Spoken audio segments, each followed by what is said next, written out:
where's the library? It was like literally down the street from my job. I work on Orange Street. I'm like, oh, it's been the whole time. So I'm like getting out. I know. The Stop Solitary CT campaign, a program of the National Religious Campaign Against Torture, or NERCAT, aims to end the use of solitary confinement statewide and replace isolation with humane, safe, and effective alternatives. The campaign is focused on developing a coalition of key stakeholders in and around Connecticut who are opposed to solitary confinement in order to pass legislation, educate the public, and monitor changes in the state's use of solitary confinement. Have little human interaction and typically receive no rehabilitative services. Days are punctuated by receiving meals through a trap door. Shows that isolated confinement can cause devastating, sometimes irreparable trauma, especially for juveniles and people who are disabled or mentally ill. Stop Solitary CT is planning a legislative campaign for the 2020 session. We hope to change the law to restrict isolated confinement in Connecticut. Right now, we are in the early stages of drafting the bill, and we would like to hear from you, from everyone. It is really important to us that the aims and priorities of people who have been affected by isolation shape the bill, especially if you are a survivor yourself or your loved ones has been incarcerated in isolation. Your voice is crucial to making sure this bill reflects the wisdom and goals of the people directly impacted by abusive conditions in Connecticut prisons. Now, I'm just gonna give a little rundown about who I am and why I'm up here talking to you guys. I said previously, my name is Layton Johnson, originally from the Bronx, New York. I live in Connecticut, in New Haven. I was once involved in street activity, which ultimately sent me to prison. I'm not one of those guys who's gonna say, I didn't do the crime, I did the crime. I deserve to do the time. However, I spent 10 years in prison. Roughly 5 of those were in isolated confinement, which you call Northern CI, and then other forms in other prisons, because that's not the only form. That's a Supermax facility with extreme isolation. However, they have different forms of isolation. So I'm just gonna give you a rundown. My first stay at Northern was supposed to be a 12-month phase program where I would go through phase 1, 2, and 3, with each phase having a lesser degree of restraint. Now, to give you a little background on that, that means on phase 1, that means everywhere I go in this prison, Northern CI, I'm chained up. Now, if you can see the shirt, this is a depiction of how it would be. I'll be chained up with handcuffs, black box, a chain, shackles. Everywhere I go, every time I leave the cell, I have to be chained up. So that's phase 1. On phase 2, they remove the shackles. So now where you go, you just have handcuffs on. On phase 3, you're supposed to be, the less restraint. You're able to walk around without handcuffs. But when you're in the shower, you go to the shower with handcuffs on. You go outside in the rec yard in a cage with handcuffs on. And you walk around in a cage like a dog. That's 1 hour a day. If they choose to let you go out, because it's at the discretion of the CO to say, well, we don't feel like letting you go out today, or we don't feel like feeding you today.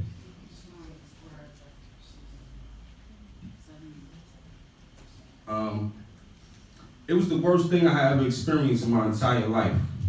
Just imagine being suddenly taken away from society as you know it, which is kind of an ironic situation in itself because I had already been taken away from society as I knew it.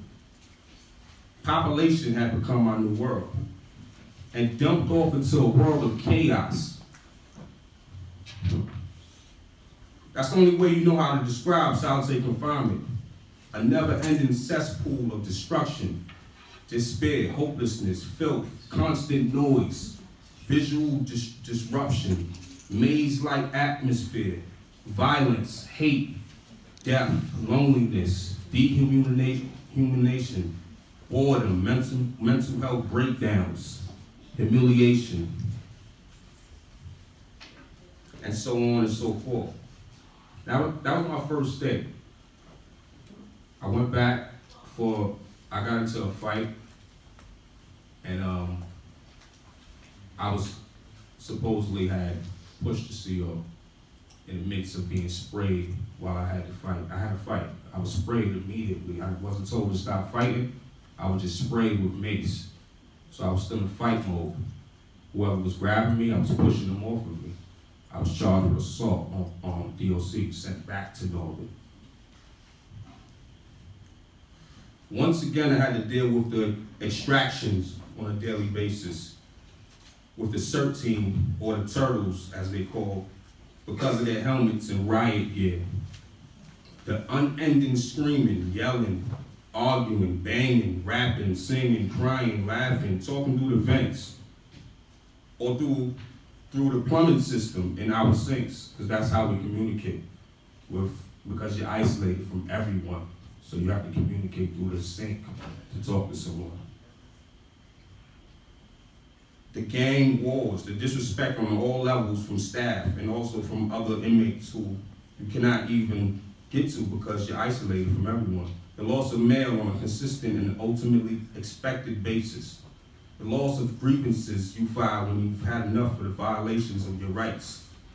So you seek redress only to be disappointed when they find that you have no basis or no grounds for the violations of your rights based on blah, blah, blah. The incel trips. Incel, for anybody who never heard of incel is once you get in trouble, you can talk crap to the CO and you can go to incel. Incel means you go to a stripped cell. There's nothing in the cell but a toilet and a bed. You're chained up with everything that I described for 3 days, chained up like this. It's a filthy cell. It's urine, feces, blood throughout the cell. And you gotta stay there for 3 days. The flooded tears with feces and urine pouring into your cell at will. The constant shakedowns and lockdowns, sometimes for weeks at a time. The shackles and the handcuffs and the tether chain everywhere I went, even in the shower. The freezing cold in the winter and the hot air in the summer due to technical difficulties. The monotonous routine day in and day out. The feeling of being trapped or on an island of throwaways and misfits that no one cared to even check upon to see if we were even being treated like humans. Until I met Hope. Hope Metcalf, raise your hand. Hi, Hope. The degrading visits chained up and in a bright yellow jumpsuit talking on the phone through glass inside a locked room the size of a half a closet. The mental health staff who could care less about you or your situation but only comes around on tour because they are required to do so, to make their rounds like a quota and take cursory glances in cells to make sure no one has hung up or cut themselves.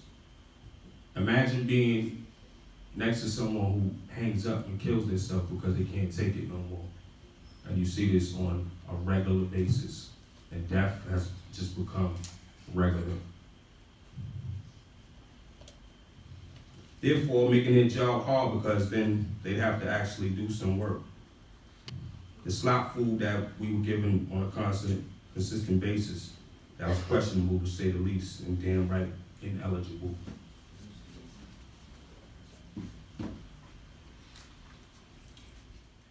The fact that you commit a crime does not justify being tortured. A lot of people have an issue with that word torture, especially people who've never experienced it themselves or had someone who's experienced. They think it's just, well, people who are criminals. Criminals need to, whatever. I had a conversation with someone yesterday, and he told me, he said he was from Jamaica, and he said jail's not supposed to be easy. When I was passing out the flyers. I was all over the city, all over New Haven, passing out flyers. And he told me, well, what are you complaining about? Jail's not supposed to be easy. And I said, first of all, I never said it was supposed to be easy. I'll be the first to say that I committed a crime, and I should have did time. Actually, I benefited from doing the time, because I grew into a man. And I have a purpose to fight for other people. However, for me to be tortured, imagine everyone in here who has family, imagine your family going through what I just described. Your loved ones, your wife, your son, your grandkid. If you can't imagine that, then I don't know, what we're doing. So just Human Rights Day, we're just acknowledging that. Unlock the Box is a movement, which just came, me, Raisha Bivens, Barbara Fair, we just actually came back from DC about 2 weeks ago. So this is not just a Connecticut movement, a local movement, this is a national movement, campaign, I should say.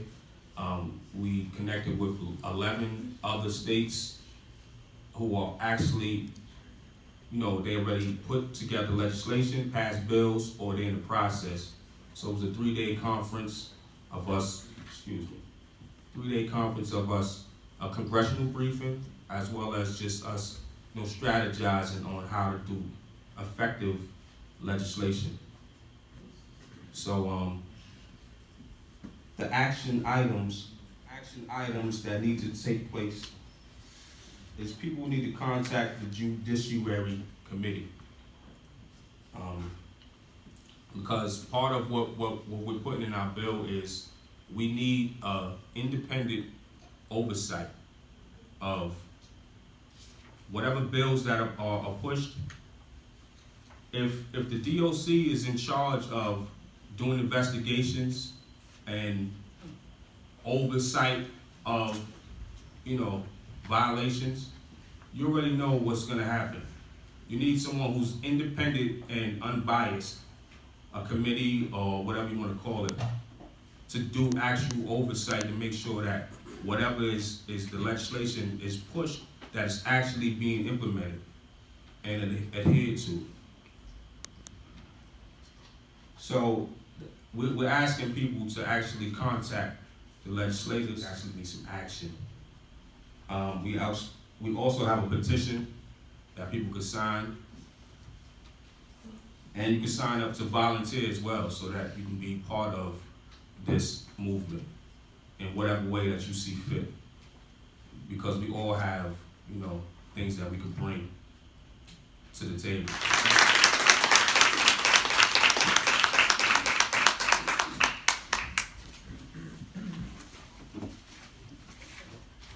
We were very proud to be in Washington, D.C. a couple weeks ago with people nationally that are transforming our justice system. So that was us. You see us in the middle there. We actually had the privilege of being at a congressional hearing with the former person that was in charge of the Special Rapporteur to End Torture, Juan. He's pictured in the first picture there. And I think it's important for us in Connecticut to really understand that we're part of the national movement and that there are many other states that in one sense as a Connecticut system, we are behind in terms of actually having an independent oversight committee to end torture and mistreatment in our prisons. So I'm gonna talk to you more in depth about why is this a problem? Because there's many people in the system that may not understand what is the impact that solitary confinement has. What's the big deal about doing that if people have actually committed crimes? You know, why does it matter? So before I do that, I actually wanna just get a sense of who's in the room. So how many people are here because you've had a loved one incarcerated or you're formerly incarcerated yourself? Yeah, wow. And how many people are here just because you heard about the issues in our system and you want to make a change? Okay, and anyone here because you formerly worked in the Connecticut correction system and you want to make a change? Okay, awesome. So one of the biggest issues with solitary confinement is that it actually harms the mental and physical well-being of those that are put in solitary. You heard Barbara Fair speak earlier that the UN has already said that, you know, within 14 days you can actually cause irreparable damage to someone placed in solitary confinement. The statistics say that people with mental illness are actually disproportionately placed in solitary confinement.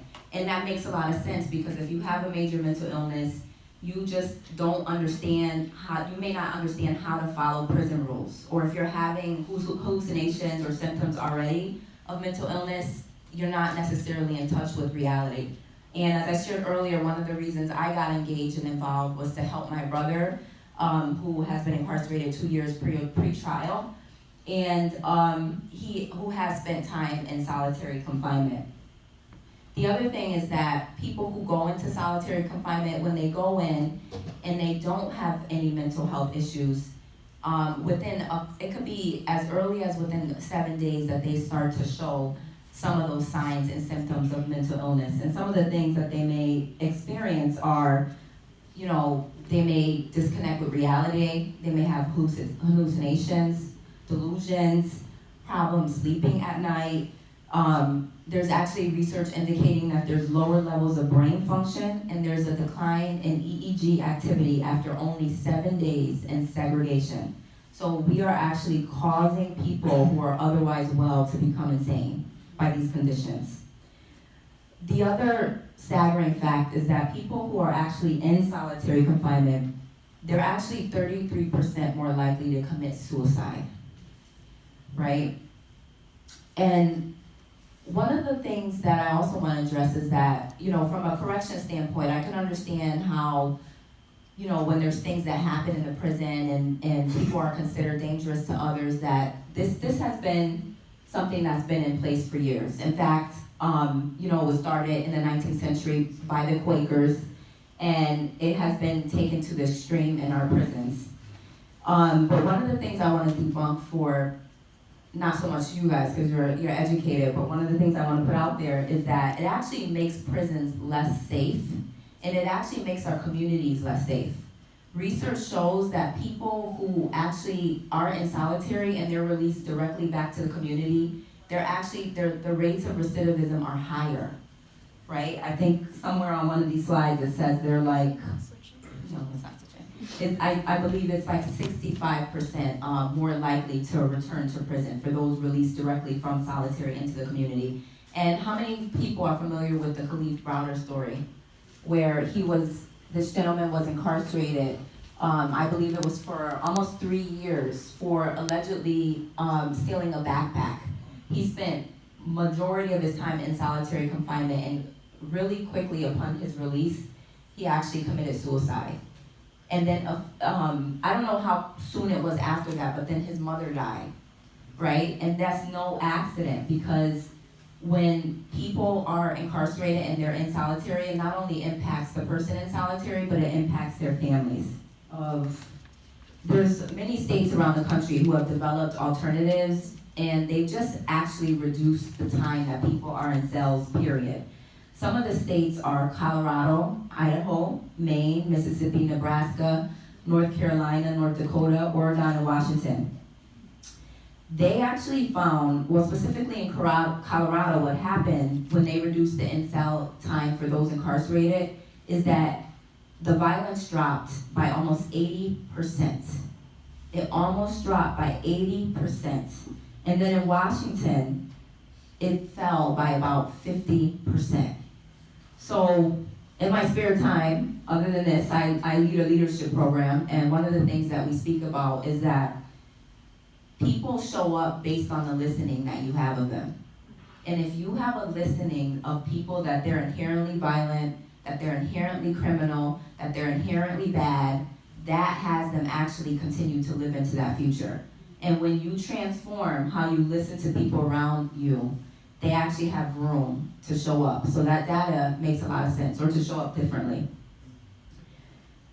So I want to speak a little bit to one of our prisons in Connecticut specifically. Unfortunately, the data about solitary in Connecticut isn't as public, right? But we do have some research on Garner, which is where my brother is currently incarcerated.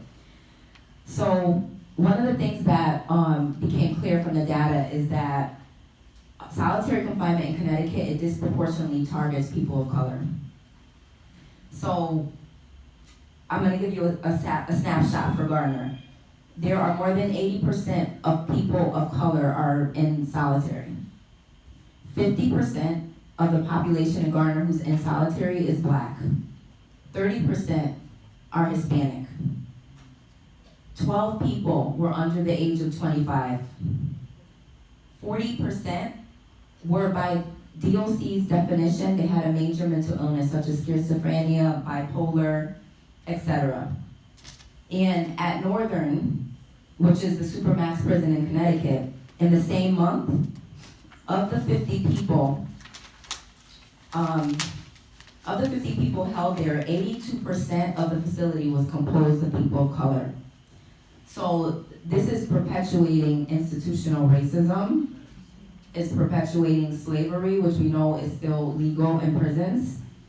And, you know, statewide in the Department of Corrections, they reported that there were over 278 people in solitary confinement. So these are some other data that about solitary. So Connecticut was the second worst state in the nation for disproportionately putting Black men in solitary confinement. In 2001, a government report found that 92% of people incarcerated were rearrested within 3 years. In Connecticut, it costs twice as much to house people in solitary compared to the general population. So it's actually more costly. And I've already said the last statistic. People in solitary are 33% more likely to commit suicide.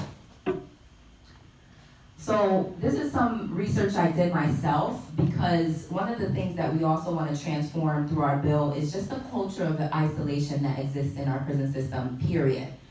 There are prisons, I would say about half of the prisons in Connecticut, where people are in their cell anywhere from 21 to 23 hours out the day. So on this slide, which may be hard for you to see, the level 4 and the level 5 facilities in Connecticut, those are the prisons where people spend a lot of times in their cell.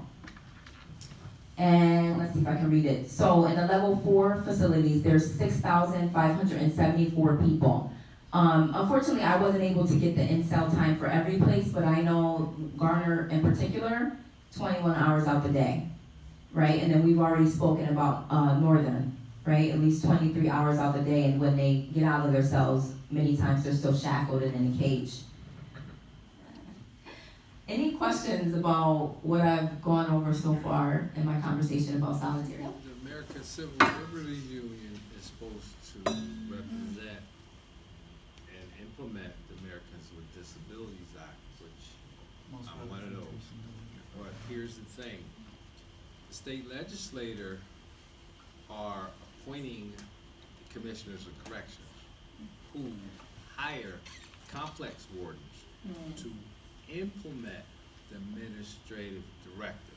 So until we attack to get them to change or amend the administrative directives, solitary confinement, all that, Yeah. conditions of confinement, Yep. complaints will be swept under the rug. Yeah. The state legislators, they have policies that mandate that Department of Corrections protect and each inmate's health and welfare. Right. And that condition proceeding is still available. So, hello again, it's been a while, but my name is Faith Barksdale, and I am a third-year law student at Yale Law School and a member of the Lowenstein International Human Rights Clinic. And so I just want to briefly talk about the clinic. It is an international human rights clinic, and so people may wonder, why are we working in Connecticut? And the answer is because human rights cover the entire globe. Human rights are at home. And so I guess the degree of abuse that occurs in Connecticut prisons rises to the level of the point of violating international human rights standards. And so that is why an international human rights clinic is acting right here in Connecticut. The 7 reforms that we've identified here in this proposal, they come from interviews of people who have been affected. So that's members of the Stop Solitary Coalition, that's people who are currently incarcerated and who've survived solitary, but that's also looking at legislation in other states and what other states have done to reform solitary or to reduce the use or end the use of isolated confinement. So just to finish up, we want to ensure that restraints are never used in a punishment capacity. Because as Leighton was talking about, people will be carried in 4 points when they're moving all throughout the prison. We heard that people, when they're going to exercise or shower, are being held in shackles. So we're proposing to end that. I think Rahisha talked about this, but we plan to propose to close Northern. Northern is one of many prisons in Connecticut, but it is Connecticut's only supermax prison, and we've heard from the people we've worked with that it is just not reformable. Like Rikers, it just has to close. We want to talk about training. I know the gentleman back there, you talked about how it's important to have training for correctional officers to understand the symptoms of mental illness, to understand the role of racism and implicit bias in the way that they police the prisons, and to understand how to de-escalate. From what we've heard, these correctional officers, they see themselves as soldiers and as warriors, and that's not who they are. They're custodians. And so we want to propose to the legislature that we ensure that they understand their role. And finally, and this is a point that I keep hearing again, is oversight. We were talking to, I think it was someone on the inside who said something to me that was really striking and profound, is that we have all these goals, people want these changes, but if there's no teeth, then what's the point? And so that, I think the oversight part, the exact form of the oversight, we haven't quite worked it out yet, but we want to create some kind of independent oversight body that will ensure that these reforms are implemented. Just to give you a couple of facts, Connecticut is one of only a very small handful of states in the entire country that has no independent oversight of prisons. I mentioned earlier that Stop Solitary Connecticut is an organization that allows prisoners with that I guess can sue on behalf of prisoners with disabilities when their rights are being violated, so that's under the Americans with Disabilities Act. And the ACLU does bring some lawsuits, but there's no board or ombudsman that really ensures that, first of all, that the laws and procedures are being followed in prisons, but then also that people who are in prison can make a complaint, make an appeal, make sure they're heard. Leighton mentioned that, I think it was Leighton, but you mentioned that if you have DOC investigating itself, it's not going to lead to a very fruitful investigation. And I think that people on the inside, they don't feel heard and they feel lost and alone, and so having some sort of oversight gives them a way to advocate for themselves. So those are the 7, I guess, major aspects of the legislation. That's the background on the clinic, and that's an idea of who has driven the types of reforms that we're proposing. But even in this meeting here, we've heard so many great ideas that we really want to encourage you to be involved with the coalition to help us know what we should be focusing on. Are there any recommendations, like, for the correctional officers as far as, like, how they're supposed to enforce their laws if they don't have things like solitary confinement to enforce it? So that's a really great question, and that's one that we've been really puzzling over. I think Rahisha mentioned that there are some states that have drastically changed the way that they view solitary. So in drafting the legislation, we plan to look at the kind of stuff that they've done. So I'm not a corrections expert, I'm just a law student, but I think that we want to use our skills and resources to find out what those reforms would actually be. And before even going to solidarity confinement, there shouldn't be any human right violation at all, and I believe that the United States ratified to that convention. So I just have a suggestion. I would like to have, since we're talking about legislation, I would like to have any one of us here watch the movie from Michael Moore. It's called Where to Invade Next. It's a comedy. We talk about a lot of things, but there's a segment that talk about the particularity of the United States when it comes to human rights. So once you see that, you'll be certainly shocked, but that will be a tool to show to a legislator, let them know this is what happened everywhere else, why the United States is different. We need to change. Every human has the right to be treated with dignity and in a non-degrading manner. I just wanted to add that comment. Thank you, that's really helpful, and that's something that I think we're really excited to bring to the campaign. Thank you. Yes. So, my name is Jamalo Kimbrough, and I'm not sure, because Hope and I have had many conversations over the years about this, and the creation of an oversight committee. I don't know if it came out of my statement or a conversation that we had, but I know it rung true, after Barbara's presentation with that film in the actual cell, and I have a lot of thoughts and feelings in this, like re-traumatizing to come in this room and to talk about this issue, even though it's been since 1990 that I've been confined. But I'm really interested in this oversight committee and not just implementing these measures, but the way that the whole penal code, I think Tyrone was on to something when he talked about the administrative directive, but the way that the penal code is even set up and enforced, right? I mean, we had a ombudsman in place, way back when, and that was kind of our only relief, and they marginally made a difference. But I mean, this is just, beautiful job with the research. However, targeting black men in these situations, I semi-agree, but I think that there's a cultural clash that happens, in incarceration, period, right? I mean, because we were in isolation for something as simple as wearing a do-rag on your head, right? So I remember as a young boy being in Whaley Avenue and spending like 9 out of 14 months in administrative segregation in the county jail, right? And so you don't have to wound up in Northern or Gardner to be isolated or be placed in solitary confinement. The majority of the system, you talked about, the number of prisons that had these 4 and 5 level, and so I don't want to eat up a lot of time, but this, I think the oversight committee is critical. I think it's critical, and it really needs teeth. I don't know if it's a civilian review board, but somebody needs, because the system has been out of sight and out of mind for so long, and this has been, allowed to flourish. And so I'm glad, it's good to see Bob Gillis here, because he's one of those wardens who's been open-minded for some time. So. I just want to add one question. Well, I just want to. Just a second. Okay, I just want to make sure Barb gets to talk, because she has a lot more to say than me. The reason why I want to say this, because guess what? All the guys, but guess what? How about all our women that are being traumatized every day, just like us guys?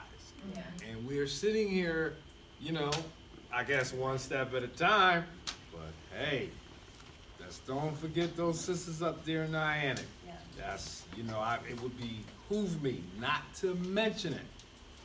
Okay? Yeah, thank you so much. That's Just a wanna really get important. that out there. So I just, I wanna wrap up my section. Thank you, because Barb. And the legislation would apply to women and men. Right. Mhm. Yeah, Right. absolutely. Thank you for bringing that Come on now, come on now, come on now. Good evening again, thank you all who came out today, this evening, and I'm hoping that, when you leave here, there's gonna be some actions in your steps, because it's great to come out and sit and listen to information, and then leave out the door and say, that was powerful, that was great, and then that's the end. So you can start by filling out the little, form that's inside here. That goes to the legislators, I'm assuming. You can start out by filling that. You have a lot of information in here about how to reach out to legislators. One lady was talking about, is it okay to reach out to legislators that's not in your district? Absolutely.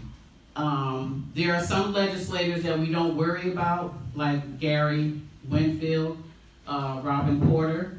So they need support from other people in other districts who could care less about what's happening. When you hear Rashisha, I'm forever getting her name. Rahisha. When you hear her stats about who's in solitary all across this nation, when you hear 80 and 90% people of color, that leaves a whole lot of districts out that don't care nothing about what's happening to people in solitary. So we have to make sure that we reach out to those people too. Many of those towns are flourishing because of the prisons. When I hear the things that the system's not working, the system is working exactly as intended. Its full intention when we left those plantations was to try to deport us. They couldn't do that. So they came up with laws and all kind of policies to make sure that they get us on their plantations again. The 13th Amendment got added to the Constitution that said, you know, slavery's over unless, and that unless is if they're behind bars. And that's why they can work people today, all kind of businesses set up, including our governments, can work our men and women every day for 75 cents to $1 a day. They can do that because the 13th Amendment legalized that. So believe me, the system is working exactly as it was intended. It is destroying our men. It is destroying our women. They are putting them in these cages, and if they're not in solitary, just to be locked up in a cage for 20 to 21 hours out of a day is so inhumane. And to cope with that, they have a Medline that is full every single day, drugging up our people. And we don't know the side effects of those antipsychotics that they're feeding our people like they're candy. Side effects that where they can have permanent disabilities. And men, I hate to tell you, but many of them will end up on Viagra. They're going to need it because that's a side effect of the antipsychotic. So they are intentionally destroying us. And it's going to take us, those 60, 70, 80, 90% of African American and Latinos, we're going to have to step up our game because ain't nobody coming to save us. Believe that. So let's get busy in doing the things that we need to do to end solitary confinement. We're not only going to end it, but we're going to start with demanding that Northern get shut down. Not made nicer, not less hours in a cell, shut down. It is a torture chamber. That's all it is. That's the whole intent. We don't need that. What we do when we put those people in them torture chambers is we make them worse than they ever went in. And then those people come back to our community and they're acting crazy. And people saying, look how they acting. They bugged out. Look at that. You know why? They've been tortured. And how do they cope with that? When I was in Washington, I looked at a lot of the men that talked about being in solitary. And you could see the pain. Many of them said it's debilitating, lifelong debilitating. We will never get better. This is what's happening all across this nation. So we can't settle down and just listen to a nice little presentation and go home and wait for someone else to do the work. We have to do the work. So find out who your legislator is, contact your legislators, make sure your legislators talk to the ones who are a little bit harder that may not listen. We have an excellent legislator in the back, Gary Winfield. He had the word, he made a point to get down here, even if with the last 10 minutes, we need to have more legislators like him. But you can believe he, Robin Porter, are going to push the other legislators to do what we need them to do. But you know what? We have to be up there with them. The two of them can't do this by themselves, and we sit on the sideline and think something's going to change. We have to do what we need to do. We need to have some protests. We need to have some press conferences. We need to have some ads. We need to be writing commentaries. We need to be doing everything and anything it takes for them to stop destroying our people. So if you're here for that, let's get ready. Like I said, I'm in it to win. Gary's in the back, but I'm going to ask Gary at the last minute that he just come up and say any little thing to add to this conversation.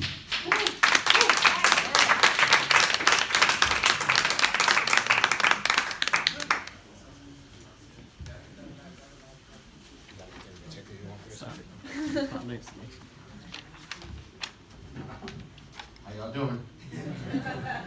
Barbara, I love you. Look,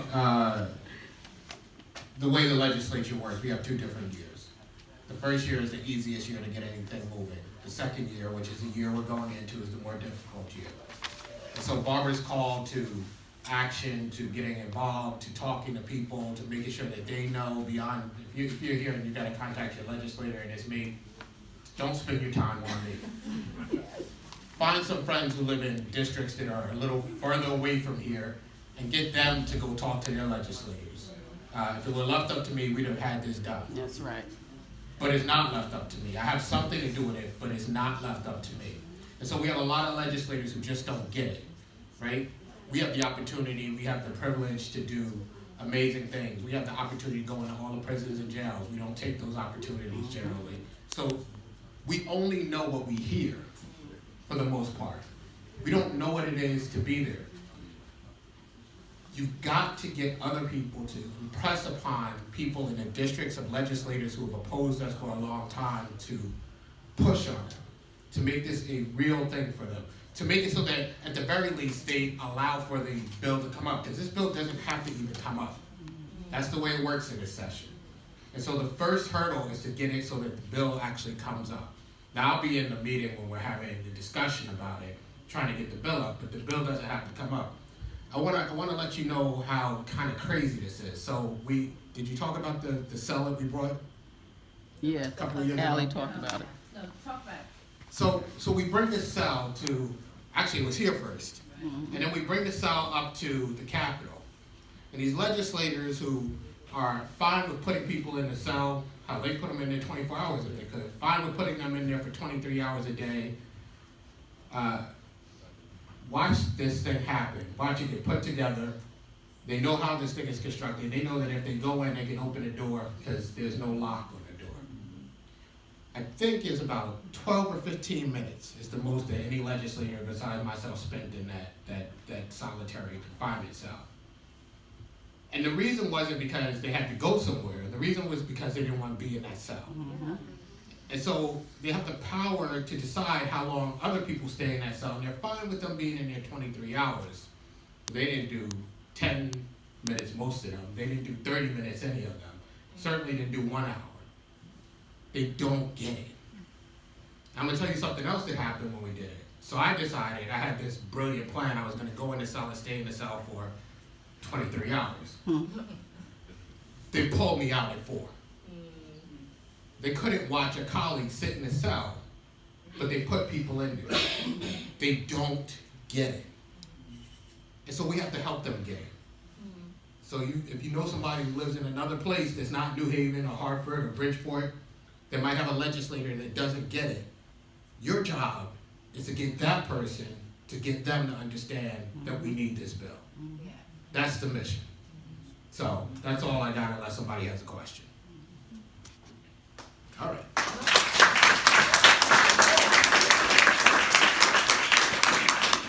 So I just wanted to add to what Gary was just talking about. In Colorado, where they actually made changes, the commissioner said that he spent 1 day in solitary and he knew he had to change something. 1 day. So maybe we can see if we can get our commissioner to spend just an hour. How about we make a demand? You stay in there for an hour and see if it's okay for somebody else to be in there for 23. So we got our work to do, so let's get busy. And thank you again for everyone who